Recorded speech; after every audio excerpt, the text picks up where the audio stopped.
Hey guys, welcome back to my channel of chair of nation science. तो आज हम पढ़ने वाले हैं रिसर्च एप्टीट्यूड के कॉन्सेप्ट का पार्ट 10।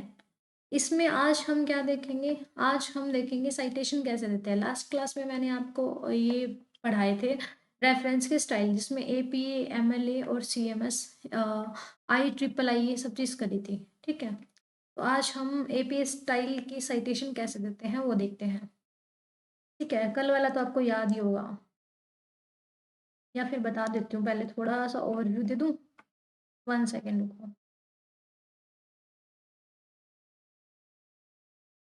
कल हमने किया था रिपोर्ट राइटिंग। देखो, रिपोर्ट राइटिंग की स्टेप्स क्या-क्या होते हैं, रिसर्च की क्वेश्चंस को देखते हैं हम। अ, मैं इंक चेंज कर लूँ फिर बताती हूँ। रिसर्च के क्वेश्चन देखते हैं, हम लिटरेचर रिव्यू करेंगे, एनालाइज़ करेंगे, फिर ऑर्गेनाइज़ करके राइट करेंगे रिपोर्ट को, फिर उसको वेरीफाई करेंगे। ये हमने देखा था। फिर हमने रेफरेंस के स्टाइल देखे, एपीए, एमएलए और शिकागो, हार्वर्ड, ये देखा। हमने देखा कि हार्वर्ड और एपीए सेम सेम होते हैं, बस थोड़ा डिफरेंस होता है। एपीए में पहले ईयर होएगा, ब्रैकेट होएगी, और एमएलए में पहले और हार्वर्ड में पहले ही ईयर होएगा बट ब्रैकेट नहीं होएगी। ठीक है, दोनों में शॉर्ट नेम होंगे, सरनेम पहले आएगा। शिकागो और एमएलए में क्या है, फुल फुल नेम आएगा, लेकिन जो ईयर है उनमें डिफरेंस मिलेगा। ठीक है, ईयर में डिफरेंस मिलेगा ऐसे। और हार्वर्ड ये तो हो गया था। ये मैंने बताया था आपको कि इंपॉर्टेंट स्लाइड है, एमएलए कहाँ यूज़ होता है, एपीए, शिकागो ये कहाँ यूज़ होते हैं, इनके बारे में बताया था। फिर मैंने आपको एग्जांपल भी दिखाए थे, देखो ऑथर की कैसे दी हुई है साइटेशन, ये सारी स्लाइड में। ठीक है, तो आज हम देखते हैं कि साइटेशन के एग्जाम्पल क्या है। सिंगल ऑथर की अगर हमें साइटेशन देनी है तो कैसे दी जाएगी? Short reference with the text are given wholly or partly in round bracket, कि जब भी हम शॉर्ट रेफरेंस देते हैं तो ब्रैकेट में देनी चाहिए। Use only the surname of the author followed by a comma and the year of publication. जब भी आपको सिंगल ऑथर की साइटेशन देनी है ना, सिंगल ऑथर की, जैसे मान लो मैंने कोई रिसर्च पेपर लिखा है, निशा सैनी, मैंने कोई रिसर्च पेपर लिखा है, उसको आपने स्टडी करके अपने आर्टिकल में यूज करा है, मेरी साइटेशन देनी है। तो मेरा जैसे पेपर है, ठीक है, तो इसकी साइटेशन कैसे दोगे आप? कि मेरा सरनेम यूज़ करोगे। सरनेम, 1 सेकंड मैं आपको बता देती हूँ। देखो, मेरा सरनेम यूज़ करोगे, सरनेम क्या है? सैनी। ठीक है, तो इसने क्या बोला? Only the surname of the author use करा आपने, फॉलोड बाय कोमा, फिर कोमा लगा दिया, फिर एंड द ईयर, ईयर क्या है? 2020, 2020 लिख दिया, पब्लिकेशन, और इसमें ऊपर क्या दिया हुआ कि ब्रैकेट में बंद करना है। तो पूरे को या फिर पार्शली, पार्शली करते हो, जो अपनी ये 2 तरह की साइटेशन होती है। अगर आप इन टेक्स्ट साइटेशन में कौन-सी देते हो? पैरेंथेसिस वाली देते हो। पैरेंथेसिस का मतलब ब्रैकेट। पैरेंथेसिस वाली देते हो, ब्रैकेट वाली देते हो, तो आपको ऐसे देनी है। लेकिन एक होती है नरेटिव। नरेटिव मतलब कि किसी ने जैसे शब्द बोले, बोल दो आप अकॉर्डिंग टू निशा सैनी, तो कैसे दोगे? तो सैनी लगा के, 2020 लगा के, और ब्रैकेट इसमें लगाओगे सिर्फ। ठीक है? तो पूरे के जो है ब्रैकेट नहीं लगेगी। लेकिन पैरेंथेसिस वाली देते हो तो उसमें पूरे के ब्रैकेट लगेगी। ये चीज़ का डिफरेंस है, ठीक है? क्योंकि पूरी पैरेंथेसिस मतलब कि ब्रैकेट, तो पूरी ब्रैकेट के अंदर नैरेटिव यानी कि किसी ने कोई शब्द बोले हैं, तो सैनी 2020 के अकॉर्डिंग ऐसे। जैसे इसमें दिया है माथोस किसी की सरनेम है, फिर ईयर दिया हुआ है और कोमा बीच में लगाना ज़रूरी होता है, ब्रैकेट। तो पैरेंथेसिस वाली सिंगल ऑथर की साइटेशन है, ठीक है? और क्या है, इंक्लूड पेज नंबर। अब इसके बाद आप पेज नंबर लिख सकते हो, चैप्टर का सेक्शन क्या है वो लिख सकते हो, एब्रीविएशन अगर कोई यूज़ करते हो, है ना, तो वो लिख सकते हो। जैसे मैथोस 2000 में है, पेज नंबर ये है, इस पे वॉल्यूम में बना है। ठीक है, टू ऑथर की साइटेशन लेनी है, टू ऑथर की साइटेशन लेनी है, तो जैसे मैं लास्ट क्लास में आपको बताया था वैसे ही, जैसे मान लो पूजा शर्मा है, पूजा शर्मा एंड निशा सैनी, हम दोनों का कोई आर्टिकल है, वो मान लो 2020 का है, तो आप कैसे दोगे? इन टेक्स्ट साइटेशन देनी है, वो भी कौन सी? पैरेंथेसिस वाली। मैं आपको दोनों समझा रही हूँ, पैरेंथेसिस और नैरेटिव। तो पूजा शर्मा और निशा सैनी की देनी है, तो आप क्या करोगे? एपीए स्टाइल में शर्मा को लोगे, शर्मा को ले लिया, ठीक है, कोमा लगा दिया। अगर कौन सी दे रहे हो शर्मा को ले लिया और ग्रीन को ले लिया, कॉमन नहीं लगेगा, शर्मा को ले लिया, ग्रीन ये वाला नहीं अपना, तो ये एग्जांपल ले लेना, सैनी वाला। शर्मा एंड सैनी लिख दिया, शर्मा एंड सैनी लिख दिया आपने। उसके बाद आप क्या करोगे? आप ईयर लिखोगे, क्या ईयर है? 2020 है। फिर कॉमन लगाओगे। अगर कोई पेज नंबर होएगा, मान लो पेज नंबर 5 है, तो 5 लिख दोगे, है ना? कोई वॉल्यूम नंबर है तो वो लिख दोगे, फिर पूरे को ब्रैकेट में बंद कर दोगे। इसको क्या बोलेंगे? पैरेंथेसिस। पैरेंथेसिस, ये पैरेंथेसिस साइटेशन है। लेकिन अगर इसको मेरे को नरेटिव में बनानी हो तो कैसे करेंगे? इसको नरेटिव में बनानी हो तो ही हम इसको करेंगे। देखो नरेटिव में, नरेटिव, नरेटिव में बनानी हो तो मैं कैसे करूंगी? नरेटिव में बनानी हो तो मैं ऐसे करूंगी, शर्मा एंड, जो ये एन है ना, एन, इसको हम पूरा लिखेंगे फिर, and Sharma and Saini, Sharma and Saini, फिर जो ईयर है उसको ब्रैकेट में बंद करेंगे बस। ठीक है, शर्मा एंड सैनी, और ब्रैकेट में पूरा इसको ईयर को बंद कर दिया, तो ये क्या हो जाएगी? ये नरेटिव हो जाएगी। ठीक है, तो ऐसे ही करना है। इसने जैसे बताया Lausanne and green 2017 page number. अगर नरेटिव में देंगे, नरेटिव में है ये देखो, नरेटिव में इसलिए एंड है, नरेटिव और पैरेंथेसिस का पता लगाना हो तो आप ब्रैकेट से और एंड और एन से पता लगा सकते हो। ये थी पैरेंथेसिस, ये है पैरेंथेसिस। तो ये इसमें आ गया लोथन ग्रीस, फिर 2017 पूरे को ब्रैकेट में बंद, यहाँ पर एंड आया है और सिर्फ ईयर ईयर को बंद किया है, ये क्या है? नरेटिव। ठीक है, तो ये चीज ध्यान रखना। और एक बात मैं आपको बता देती हूँ, मैं जो आपको ये इंटेक्स साइटेशन वगैरह देना सिखा रही हूँ ना अपने यूट्यूब चैनल पे, वो बिल्कुल फ्री में, वो कोई नहीं सिखाता है, ये सारे पेड कोर्सेज में सिखाए जाते हैं। ठीक है, और पेड कोर्सेज में भी ऐसे यूजीसी नेट में नहीं सिखाते हैं, ये रिसर्च पेपर का है और रिसर्च प्रपोजल का कोर्स लेते हैं ना, उसमें सिखाते हैं। मेरे को कैसे पता? क्योंकि मैंने रिसर्च प्रपोजल है वो बना लिया है, उसका मैंने लिया था 2500 का कोर्स लिया था मेरी मैम से। ठीक है, 2500 का कोर्स लिया, उसमें मैं रिसर्च प्रपोजल बनाया, तब मेरे को समझ में आया। फिर मैंने रिसर्च पेपर का भी कोर्स लिया 2500 रुपये का, है ना, पेपर बना रही हूँ मैं, तो उसमें मैंने देखा तो मैंने टोटल 5,000 रुपये खर्च करके तब मैंने ये सीखी है साइटेशन कैसे देते हैं, और सिंगल ऑथर की कैसे देते हैं, और मल्टीपल ऑथर की कैसे देते हैं। तो ये चीज़ें सिर्फ जो कोर्स होते हैं रिसर्च पेपर के, प्रपोजल के, इनमें सिखाई जाती है। बाकी अपने को रिसर्च एप्टीट्यूड में जो अपनी यूजीसी नेट का है इसमें कोई नहीं सिखाता। पैरेंथेसिस कौन सी होती है, नैरेटिव कौन सी होती है, कैसे देते हैं सिंगल की, मल्टीपल की, है ना। तो ये है थोड़ा, बल्कि डीप नॉलेज है वो आपको मैं दे रही हूँ बिल्कुल फ्री में, तो उस चीज़ की आप थोड़ा सा कदर करना। आपको जब सिखा रही हूँ मैं अच्छे से, तो अच्छे से समझो, सीखो। ठीक है, तो नॉलेज लो। फ्री में अगर कोई चीज़ मिलती है इसका मतलब ऐसे नहीं होता कि उसकी क्वालिटी ख़राब है। फ्री में कुछ लोग होते हैं मेरे जैसे, जो चाहते हैं कि सबकी हेल्प हो जाए, सब नहीं ले सकते कोर्स। मेरी मेरी थी कैपेसिटी, तो मैंने 5,000 रुपये लगा लिए और कोर्स ले लिया। अब हर किसी की नहीं होती है, लेकिन उनको रिसर्च पेपर लिखने हैं, प्रपोजल लिखने हैं, उनको साइटेशन देना सीखना है, तो वो यहाँ से सीख सकते हैं, है ना। तो इनकी एक दिन अलग से वीडियो भी ले आऊंगी मैं, कैसे साइटेशन देते हैं। ठीक है, मेरा काम हो जाए उसके बाद में फिर मैं आपको बताऊंगी, मेरा पेपर वगैरह भी दिखा दूंगी। ठीक है, कैसे करते हैं। अब 3 और मोर ऑथर हो जाए तो, अब 3 से ज़्यादा ऑथर हो ना, उसके लिए हम लगाते हैं इट ऑल। ठीक है, इसको एट ऑल बोलते हैं, तो ये लगाते हैं हम इट और ऑल। तो जैसे मान लो फिर से मैं एग्जांपल देती हूँ आपको, निशा सैनी, पूजा शर्मा, ये पूजा कौन है मेरे को भी नहीं पता। ठीक है, एक और आते हैं रीता शर्मा। ठीक है, ये लिख दिया। तो इन 3 ऑथर है, 3 ऑथर की साइटेशन कैसे देंगे भाई? एक ऑथर होता तो कैसे देते हम? तो हम दे देते कि सैनी, कोमा, ईयर, मान लो 2007 पैरेंथेसिस, ऐसे दे देते। नरेटिव देनी होती तो हम कैसे करते? सैनी और 2017 ऐसे कर देते। ये तो थी सिंगल ऑथर की, ये पैरेंथेसिस हो जाती और ये हो जाती नरेटिव। ठीक है, लेकिन अगर मल्टीपल ऑथर की बात करें तो कैसे देते? मतलब दो दो ऑथर की बात करते हैं तो हम कर देते सैनी एंड पूजा शर्मा है ना, तो शर्मा का शर्मा ले लेते, शर्मा मान लो ऐसे लिखा जाता है। ठीक है, तो इसकी ईयर तो लिखना रह गया, 1 सेकेंड रुको, शर्मा की स्पेलिंग भी गलत है थोड़ी। देखिए, शर्मा लिख दिया, फिर 2017 लिख दिया, फिर ब्रैकेट में बंद। दो ऑथर कैसे?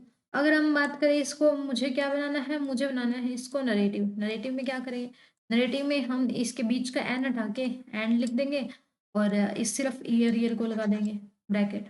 ठीक है, अब बात आ जाएगी 3 ऑथर है तो क्या करें भाई? 3 ऑथर है तो, 3 ऑथर है तो हमें क्या करना है? सिर्फ पहले उत्तर को देखना है। पहला उत्तर का है निशा सैनी, तो सैनी का सैनी लगा देना है। ठीक है, उसके बाद में फिर लगा दो कॉमा वगैरह, कोई चीज़ है तो सैनी। उसके बाद में लिख दो at all, Saini at all. और कॉम डॉट लगा दो, फिर लगा दो आप क्या ईयर, बस ऐसे दे दो, ऐसे हो जाएगी आपकी साइटेशन। ठीक है, सैनी एट ऑल, यानी कि सैनी के साथ में बाकी लोग जो है उनको एट ऑल लिख दिया ऐसे। तो फर्स्ट ऑथर का जो सरनेम है उसको लेके, ईयर को लेके आपको ऐसे साइटेशन देनी है तीनों को। देखिए जैसे इसमें दी हुई है Kapoor, Bloom, Montes at all, इसने तो तीनों के नाम लिखे हैं, अपने को तीनों के नाम लिखने की जरूरी नहीं है। ठीक है, तो आप सीधा ले सकते हो Saini at all, Saini at all, यानी कि सैनी तो है ही, इसके साथ में भी बाकी लोग हैं। ठीक है, तो ऐसे लिख सकते हो। अगर आपको लिखना हो, देखो ओनली तीन ऑथर हो, ओनली तीन ऑथर हो, ओनली तीन ऑथर हो, तो आप ऐसे नाम लिख सकते हो कि कपूर, जैसे मैंने बताया सैनी, शर्मा और कोई मनोज हो गया। ठीक है, तो ऐसे किसी का सरनेम होगा, ओनली तीन हो, तो तीन से ज्यादा हो तो एटो लगा दो। ठीक है, तीन में भी लगा सकते हो, तीन से ज्यादा में भी लगा सकते हो। अब कुछ एब्रीवेशन है, अब ये स्लाइड है ना बहुत ज्यादा इंपॉर्टेंट है, ये मैंने आपके लिए बैठ के स्पेशल बनाई है।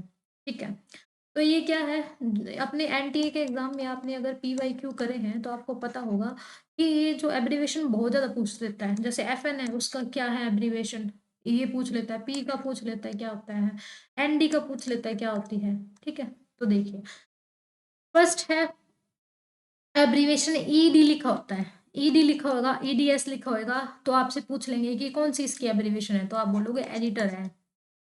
ईडी की एब्रीवेशन मतलब कि शॉर्टकट है, इसका क्या अर्थ है, ईडी का अर्थ है एडिटर। एट ऑल लिखा हो, एट ऑल, एट अलाई, इसका मतलब होता है अदर्स एंड अदर्स और सारे, जैसे मैंने आपको बताया था कि सैनी एट ऑल, यानी कि सैनी एंड अदर्स बाकी लोग भी। एनडी लिखा हो तो मतलब number of date of publication. N O लिखा हो तो यानी कि नंबर्स। पी पी लिखा हो यानी कि पेज नंबर की बात कर रहा है। पैरा लिखा हो इट मीन्स पैराग्राफ की बात कर रहा है। पी टी लिखा हो मतलब कि पार्ट की बात कर रहा है। ठीक है, तो ये एब्रीवेशन बहुत ज्यादा इंपॉर्टेंट है, ये आपको अच्छे से रीड करनी है। ठीक है, इजी है, टफ नहीं है। देखो शॉर्ट फॉर्म में तो लिखी है, सप्ली मतलब सप्लीमेंट, टेक रिपोर्ट मतलब टेक्निकल रिपोर्ट, ट्रांस मतलब कि ट्रांसलेटर, वॉल मतलब कि वॉल्यूम, वॉल्स मतलब कि वॉल्यूम्स, रिव्ड एडी मतलब रिवाइज एडिशन, सप्लाई यानी कि सप्लीमेंट। ठीक है, तो ऐसे। और ये वाली बहुत ज्यादा आती है अपने पेपर में कि एफ एन का मतलब क्या होता है कि फुट नोट, नीचे जो लिखा होता है, पूरी स्लाइड के नीचे कुछ लिख दूंगी मैं, वो फुट नोट है। अब है एमएलए स्टाइल, एमएलए स्टाइल के कुछ क्या, there are few important features, कुछ इंपॉर्टेंट फीचर्स यानी कि विशेषताएं हैं, कुछ इंपॉर्टेंट फीचर यानी कि विशेषताएं हैं एमएलए स्टाइल की, कौन कौन सी है। Title are underlined with major word capitalized. अब ये देखो एमएलए की ना ये पहचान बता रहा है कि टाइटल है ना वो अंडरलाइन किया होगा, टाइटल जो भी होगा जैसे सेलिब्रिटी इंडोर्समेंट होगा उसको अंडरलाइन किया होगा, और जो मेजर वर्ड है ना मेन मेन वर्ड होगी उनको कैपिटल लेटर में लिखा होगा। ऑथर का फुल नेम यूज किया जाएगा, ऑथर का नेम, पेज नंबर है उनको इन टेक्स्ट में दिखाया जाएगा, और the comma not use usually, और कोमा ज्यादातर नहीं यूज किए जाएंगे। एमएल स्टाइल के पहचान करना बता रहा है, तो ये स्लाइड भी इंपॉर्टेंट है, ये पढ़ लेना। ठीक है, और एपीए में क्या करते हैं हम, डॉट कोमा कोमा कोमा बहुत यूज करते हैं, लेकिन एमएलए में नहीं करते। यहाँ पर क्या था, सोर्स पेज है उसको वर्क साइटेड कहा जाता है। They are generally use humanity, humanity वगैरह के जो स्टूडेंट होते हैं वो एमएलए यूज करते हैं। जैसे कि ऑथर का नाम हो गया कोमा, फिर फर्स्ट नेम के बाद डॉट, फिर टाइटल लिख दिया, फिर जर्नल का नेम लिख दिया, पेज नंबर लिख दिया, ये एग्जाम्पल है। ठीक है, एपी की क्या फीचर है कि इसमें टाइटल होता है वो इटैलिक में लिखा होता है, इटैलिक यानी कि ऐसे टेढ़ा सा लिखा होता है। ठीक है, तो जहां पर इटैलिक में वर्ड लिखे होंगे इट मीन्स क्या है, एपी स्टाइल है वो। लास्ट नेम है ऑथर का यूज किया जाएगा, और उसके नेम का फर्स्ट वर्ड है वो यूज करा जाएगा, जैसे कि निशा का एन। ठीक है, ऑथर का नेम और ईयर ऑफ पब्लिकेशन है वो इन टेक्स्ट में दिया जाएगा। कॉमा बहुत ज्यादा यूज करा जाता है, सोशल साइंस के सब्जेक्ट वगैरह में एपी स्टाइल है वो यूज होता है। जैसे कि ऑथर का नाम, फिर उसका शॉर्ट नाम बीबी, फिर ऑथर का सीसी, और टाइटल का नेम, टाइटल का पीरियोडिक नंबर, डीओआई वगैरह। अब देखो ये इंपॉर्टेंट भी, मोस्ट मोस्ट मोस्ट इंपॉर्टेंट है, ये मैंने आपको बताया ना, ये मैंने पीवाईक्यू को देख के बनाई है। पीवाईक्यू एनालाइज करे, मैंने क्या करे हैं, पीवाईक्यू एनालाइज करे हैं, उसके बिहाफ पे मैंने ये बनाई है, क्योंकि पीवाईक्यू में site site N F N I विड इतनी ज्यादा बार यूज हुआ है ना, अपने 2023 के जो पेपर है उनमें भी इतनी बार यूज हुआ है। तो पीवाईक्यू एनालिसिस के हिसाब से मैंने बनाई है, ये तो मोस्ट इंपॉर्टेंट है, इसको करना ही करना है। आईबिड का मतलब क्या होता है, आईबिड का मतलब होता है लैटिन वर्ड है ये, तो इसका मतलब होता है विच मीन्स द सेम। अगर मैंने कोई एक ऑथर का लिख दिया कि मैंने एक लाइन है, फर्स्ट लाइन है वो निशा सैनी ऑथर से यूज करा है, तो मैं बाद में निशा सैनी लिखने के बजाय ना लिख दूंगी आई बिड। यानी कि सेम सेम ही ऑथर से मैंने ये दूसरी लाइन कॉपी किया है। ठीक है, साइट का मतलब क्या होता है? साइट का मतलब होता है वर्क साइटेड। क्या होएगा? Work cited. ठीक है, और इट मीन्स क्या? रेफरेंस लिस्टेड अर्लियर, की रेफरेंस लिस्ट है वो अर्लियर दी हुई है। तो मेन तो आपको ये देखना है, आईबिड का मतलब क्या होता है? Which remain the same. Site का मतलब क्या होता है? Work cited. सिट का मतलब क्या होता है? देखो डिफरेंस, कोमा लगा हुआ है। इसका मतलब क्या है? लोकोसिटो, विच मीन्स प्लेस साइटेड, कहाँ पर काम किया गया है। ठीक है, यूज एस फुट नोट में भी यूज करते हैं इसको, एंड नोट में भी यूज कर सकते हैं। मतलब कि सिट है वो हम एंड नोट की जगह भी लिख सकते हैं, कहीं पे लिख सकते हैं। ऑल का मतलब क्या होता है? इसका मतलब होता है एनी अदर, ये आपको मैंने बताया था कि इट ऑल लिखा मैंने, तो इसका मतलब कि बाकी लोग, अदर्स। एफएन का मतलब क्या होता है? Foot note. ठीक है, तो ये इंपॉर्टेंट स्लाइड है। अब जो आई ट्रिपल ई थी, इसकी क्या फुल फॉर्म थी? Institute of electrical electronics engineer हो गया। Harvard academy for management, M J, Chicago manual, Vancouver, Chicago style. ये सारे क्या रेफरेंसिंग स्टाइल है। फिर इंडियन नेशनल बिब्लियोग्राफी है, वो क्या है? रिलेटेबल बिब्लियोग्राफी है, जो इंडियन लिटरेचर में काम में आती है। तो ये पढ़ने की जरूरत नहीं है। ठीक है, ये मेन है कि आईआईजी की फुल फॉर्म क्या होती है, और हार्वर्ड वगैरह ये आपको बताई चुकी मैं क्या है, ये रेफरेंसिंग के स्टाइल है। अब है, अच्छी एकेडमिक राइटिंग करनी चाहिए आपको, डुप्लीकेसी नहीं करनी चाहिए, यानी कि डाटा है वो डुप्लीकेट, बार बार डुप्लीकेट डाटा नहीं लेना चाहिए। प्लेजरिज्म यानी कि किसी का सीधा कॉपी पेस्ट नहीं करना चाहिए। अगर आपने कोई कहीं से डाटा लिया है तो उसको पैराफ्रेज करो। पैराफ्रेज मतलब कि उसको अपनी लैंग्वेज में चेंज करो, फिर लिखो और साथ में उसकी साइटेशन दो, फिर प्लेजरिज्म नहीं आएगा। हेल्पफुल होनी चाहिए आपकी रिसर्च है फ्यूचर के रेफरेंस के लिए। अब है डाटा कलेक्शन के मेथड। तो आज हमने कितना टॉपिक करा है, एक बार देख लेते हैं कितना हमने कर लिया, फिर उसके बाद में हम बाकी का करेंगे। आज हमने यहाँ से पढ़ा है, एक बार मैं आपको रिवाइज करवा देती हूँ, फिर आगे करेंगे। सिंगल ऑथर है तो उसकी साइटेशन कैसे देते हैं? सिंगल ऑथर की हम साइटेशन देंगे कि उसका सरनेम लिख देंगे और ये लिख देंगे, ब्रैकेट में लगा देंगे तो पैरेंथेसिस, और सिर्फ ईयर ईयर ब्रैकेट में लगाएंगे तो वो हो जाएगी नरेटिव। और अगर आ जाए कि डबल ऑथर की कैसे देने हैं, दोनों का नाम लिख दिया, एंड लगा दिया, और अगर पूरे को ब्रैकेट में बंद कर देंगे तो वो हो जाएगी पैरेंथेसिस, और सिर्फ हम ईयर ईयर को डालेंगे ब्रैकेट में तो वो नरेटिव हो जाएगी। नरेटिव में सिर्फ क्या करना पड़ेगा, इस एंड को ना एंड में कन्वर्ट करना पड़ेगा, ये ध्यान रखना है। तीन ऑथर होंगे तो तीनों के नाम भी लिख सकते हो, लेकिन एट ऑल यूज करोगे तो और ज्यादा अच्छा होगा। ठीक है, तो ये मैंने फिर आपको एब्रीविएशन करवाई थी कुछ, फिर एपीएमएलए की जो फीचर्स होती है वो भी आपको बता चुकी मैं। अब थोड़ा सा स्टार्ट तो कर ही लेते हैं। ठीक है, मेथड ऑफ डाटा कलेक्शन, या फिर ये बाकी का कल करेंगे। ठीक है, तो आज के लिए इतना ही गाइस, बाकी हम कल करते हैं, मिलते हैं नेक्स्ट क्लास में। Bye bye, take care and thanks for watching and like share and subscribe.